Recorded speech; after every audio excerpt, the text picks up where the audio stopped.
Hi viewers, ఆస్ టాక్స్కి స్వాగతం. I'm your friend Balaji here. నేను డైరెక్టర్ ఆఫ్ దర్శిక, ఒక voluntary organisation caring for the depressed, distressed and suicidal, and also a behaviour therapist. ఈరోజు మనం మాట్లాడుకోబోయే subject fear. Fear అంటే భయం. భయంగా ఉంది కదా, భయపడకండి.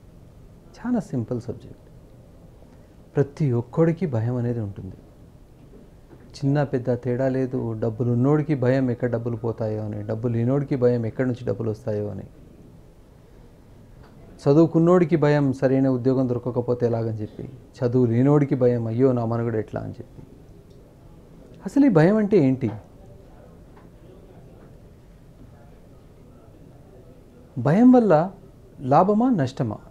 భయం మంచిదా చెడువా? ఓ చిన్నగా ఆలోచిద్దామా? Okay, right. ఫస్ట్ భయం వల్ల వచ్చే లాభాలు ఏంటో మనం ఒకసారి ఆలోచిద్దాం. అది చాలా ఇంపార్టెంట్ మనకి, అది తెలుసుకుందాం ఫస్ట్. ఒక చోట నేను టైంకి వెళ్ళాలి అనంటే మనలో ఒక భయం ఉంటుంది. అయ్యో పని త్వరగా చేసుకోవాలి, అక్కడికి వెళ్ళాలి అనంటే ఎంతసేపు ముందు నేను క్యాల్కులేట్ చేసుకొని నా పనులను చక్కదిద్దుకొని దాని తర్వాత అటుకెళ్ళాలి అన్నది ఒక ఇంపార్టెంట్ ఆస్పెక్ట్ కదా. ఇక్కడ ఏమవుతుంది? ఆ భయం ఉండడం వల్ల మీ క్యాల్కులేషన్స్ పెరుగుతాయి, మీ ఆలోచన శక్తి పెరుగుతుంది, మీరు ఫాస్ట్గా మీ పనులు చేసుకొని ఆ ట్రైన్ టైమింగ్కి కానీ, బస్ టైమింగ్కి కానీ, స్కూల్ టైమింగ్కి కానీ, ఆఫీస్ టైమింగ్కి కానీ కరెక్ట్గా చేరుకునే ఒక పరిస్థితి ఏర్పడుతుంది. ఈ భయం మంచిదే కదా. అదే గనక భయమే లేకుండిందనుకో ఏం చేస్తాం? మనకు తోచినట్టుగా, ఇష్టం వచ్చినట్టుగా ఎప్పుడో లేస్తాం, ఏమో చేస్తాం, ఎక్కడో ఏదో పోతాం, ఏదో ఒకటి అవుతుంది. సమాజంలో చెడ్డ పేరు కూడా వస్తుంది కదా అందులో. సో భయం మంచిదే కదా. కానీ అందరూ భయం చెడ్డదని అంటారుగా. చెడ్డ భయం గల కారణాలు ఏమిటి? అసలు భయం ఎందుకు చెడ్డది? ఒకసారి ఆలోచిద్దామా? నాకు నిప్పు చూస్తే భయం, కొత్త మనిషితో మాట్లాడాలి అంటే భయం, తెలియని పని స్టార్ట్ చేయాలి అని అంటే భయం, తెలియని వాళ్ళ సమూహానికి వెళ్ళాలి అని అంటే భయం, ఆ సొసైటీకి వెళ్ళాలి అని అంటే భయం. ఎందుకు ఆ భయం ఉంది? ఈ భయాన్ని పోగొట్టుకుంటే ఎంతో బాగుంటుంది కదా. అందరితో కలిసిమెలిసి మనం మాట్లాడుకోవచ్చు, అందరితో ఒకే మాదిరిగా చలామణి కావచ్చు, ఎక్కడైనా సరే ధైర్యంగా ముందుకెళ్ళొచ్చు, ఎవరితోనైనా మాట్లాడవచ్చు, ఏ సబ్జెక్ట్ అయినా మాట్లాడవచ్చు కదా. ఈ భయాన్ని పోగొట్టుకోవడానికి చాలా సింపుల్ విషయం ఉంది. మీరు హెల్ప్ చేస్తారా నాకు? నేను మీకు హెల్ప్ చేస్తా. నాకు మీరేం హెల్ప్ చేస్తారు? ఆ భయాన్ని ముందు పెడతారు. నేను మీకు ఎలా హెల్ప్ చేస్తాను దానికి చిట్కాలు చెప్తూ ఉంటాను. ఓకే, మొదటి భయం, కొత్త మనిషిని వెళ్ళి కలవాలి అని అంటే నాకు భయం. ఎందుకయ్యా భయం నీకు? కొత్త మనిషి కలిసిన తర్వాత ఏం చేస్తారు? ఒకటా మిమ్మల్ని అక్సెప్ట్ చేస్తారు, లేదా రిజెక్ట్ చేస్తారు, అంతే కదా. అక్సెప్ట్ చేస్తే కొత్త ఫ్రెండ్షిప్, కొత్త ఫ్రెండ్, కొత్త మనుషులు వస్తారు. అది రిజెక్ట్ చేస్తే మీరు ఎలా ఉన్నారో అలాగే ఉండిపోతారుగా. మీరు ఒక ఇంచు తగ్గరు, ఒక ఇంచు పెరగరు. మరి భయం ఎందుకు? నా ఇజ్జత్ కా సవాల్ సార్, వాడు రిజెక్ట్ చేసిండు అని అంటే, వాడు రిజెక్ట్ చేశాడు అని అంటే నా ప్రెస్టీజ్ పోతుంది. ఎలా పోతుంది మీ ప్రెస్టీజ్? దేనివల్ల పోతుంది? ఒకసారి ఆలోచించండి. ప్రెస్టీజ్ పోయే పరిస్థితి ఏమిటి అక్కడ? మీ స్నేహాన్ని అతను కోల్పోతున్నాడు, వారు కోల్పోతున్నారు అని ఒక్కసారి అనుకోండి. వారి స్నేహాన్ని మీరు పొందడం పొందకపోవడం వేరే విషయం, కానీ మీ స్నేహాన్ని వారు కోల్పోతున్నారు కదా. అది మీ ఆలోచన ఉండాలి. ఓకేనా? అయితే దీనికి ఏం చేయాలి? మొట్టమొదట మిమ్మల్ని మీరు ప్రేమించాలి, మిమ్మల్ని మీరు నమ్మాలి, మీలో ఉన్న పాజిటివిటీని ఫస్ట్ గుర్తించాలి. ఎప్పుడైతే మీలో ఒక పాజిటివిటీస్ నాకు ఇలా ఉన్నాయి, ఇదే నేను అని ఎప్పుడైతే మీరు క్లియర్గా డిసైడ్ అయిపోతారో అప్పుడు మిమ్మల్ని ఎవరు ఏమి చేయలేరు. అది డెసిషన్ తీసుకోవాల్సింది ఎవరు? మీరు. చాలా మటుకు ఏమైతే తెలుసా ఫ్రెండ్స్, నేను ఇప్పుడు ఏదో ఒక మాట చెప్పేసేసి ముందుకెళ్దామని అనుకుంటున్నాను. ఒక చిన్న సంఘటన చెప్తాను, మీరు ఒకసారి వినండి. ఇద్దరు ఫ్రెండ్స్ బెట్ చేసుకుంటారనమాట. ఏమని? నువ్వు ఆ పలానా మనిషి దగ్గరికి వెళ్ళి మాట్లాడేసి వస్తే నువ్వు గ్రేట్ రా అని బెట్ వేసుకుంటారు. ఆ మనిషిని నువ్వు పలకరిస్తే ఇంకా నువ్వు గ్రేటు అని చెప్పి బెట్ వేసుకుంటారు. సరే, ఈ బెట్ వేసినప్పుడు మీరేం చెప్తారు?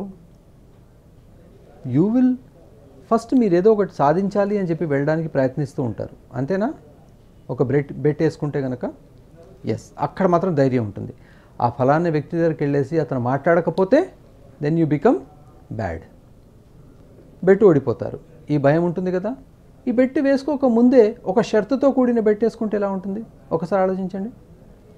వేసేటప్పుడు మీకు ఒక ఉన్న ధైర్యము, వెళ్ళి మాట్లాడేటప్పుడు ఉండకపోవడము చాలా ఇబ్బందికరమైన విషయం కదా. అందుకని బెట్టేసేటప్పుడు ఒకసారి ఆలోచించుకోండి. చేసినా చేయకపోయినా నాకు పోయేది ఏం లేదురా, బెట్ గెలిస్తే నేను ఇస్తా, లేకుంటే ఓడిపోతే ఇస్తా, నాకేం ప్రాబ్లం లేదు, my status will be status quo అన్న ఒక మాట మీరు ఎప్పుడైనా చెప్పగలిగితే అక్కడే మీ ధైర్యం ప్రస్ఫుటమవుతుంది. You will not have the fear of failure. ఆ ఫియర్ ఆఫ్ ఫెయిలియర్ ఎప్పుడైతే మీలో వస్తుందో అప్పుడు you will have a real problem of facing that failure. ఎప్పుడైతే ఈ ఫెయిలియర్ని మీరు ఫేస్ చేయడానికి జంకుతారో అప్పుడే మిమ్మల్ని జనాలందరూ ఆడుకుంటారు మీతో పాటు. ఏ ఒక్క వస్తువు కూడా మొదటిసారిలోనే అన్నీ కరెక్ట్గా కాలేదు.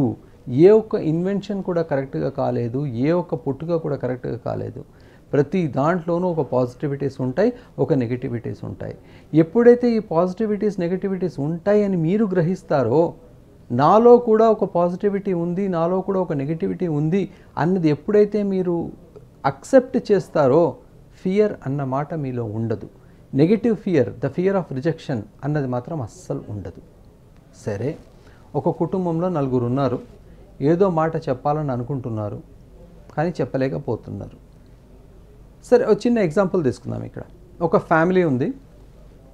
ఆ ఫ్యామిలీలో కొత్తగా పెళ్ళైన పెళ్లి కూతురు ఇంటికి వస్తుంది. ఆ పెళ్లి కూతురికి మొహమాటాలు ఎక్కువ ఉంటాయి. అందరు మొహమాటం అని చెప్పి దానికి ఒక సాకు చెప్పేస్తూ ఉంటారు. కానీ మొహమాటంతో పాటు భయం అన్న ఒక ఆస్పెక్ట్ కూడా దాంతో పాటు తీసుకొని వస్తుంది. వాళ్ళని ఎలా గుర్తించాలా? అది భయమా మొహమాటమా అన్నది ఎలా గుర్తించాలా? ఇది చాలా కీలకమైన విషయం అండి. ఎందుకంటే మనస్తాపాలు, ఎన్నో రిలేషన్షిప్ ప్రాబ్లమ్స్ ఈ స్పాట్ నుంచే స్టార్ట్ అవుతాయి. ఒకవేళ అది భయం అని నిర్ధారణ అయితే కనుక ఆ భయాన్ని పోగొట్టుకోవడానికి మనం as a family members we have to give some భరోసా to that newly wedded couple కదా. ఆ కపుల్కి భరోసా ఇవ్వాలి అని అంటే వాళ్ళలో ఉన్న మనస్తత్వాన్ని అర్థం చేసుకునే ప్రయత్నం చేయాలి. ఈ ప్రయత్నాన్ని మానేస్తే ఏమవుతుంది? లోపలున్న భయం, అభద్రత, కన్ఫ్యూషన్ పెరుగుతూనే ఉంటుంది. రైట్?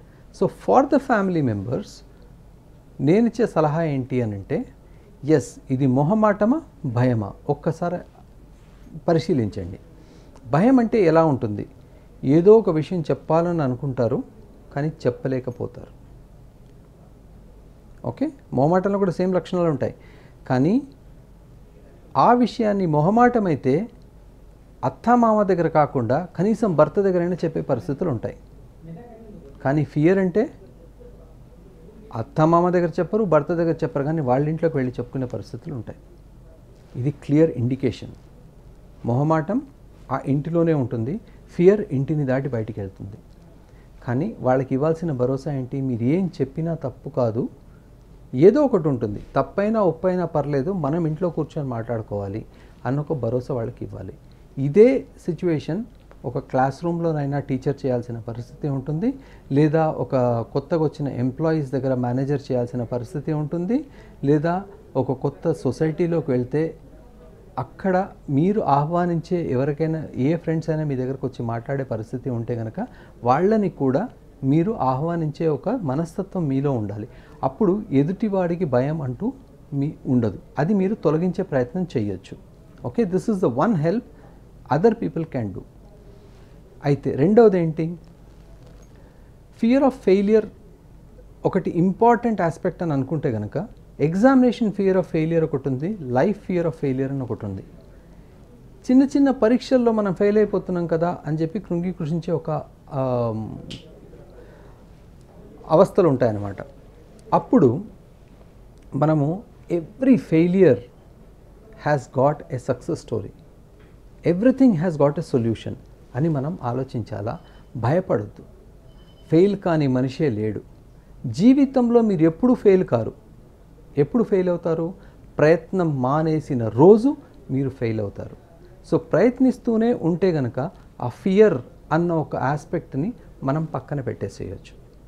అర్థమైందా ఫ్రెండ్స్? సో ఫియర్ అన్నది ఎక్కడి నుంచి పుట్టుకొస్తుందంటే బయట నుంచి ఎవడో ఒకటి చెప్పి పుట్టుక రావడం కాదు. మిమ్మల్ని మీరు తెలుసుకోకపోవడం వల్ల వచ్చే ప్రాబ్లమ్సే ఫియర్.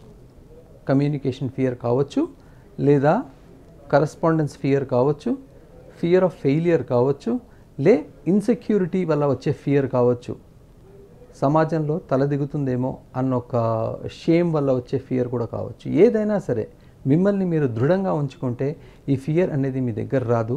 ఎదుట వచ్చే అవమానాలు, అపోహలు ఏదన్నా కూడా దాన్ని కూడా దాటుకునే ఒక శక్తి మీలో పుట్టుకొస్తుందని నేను అనుకుంటున్నానండి. So thank you so much for listening to me.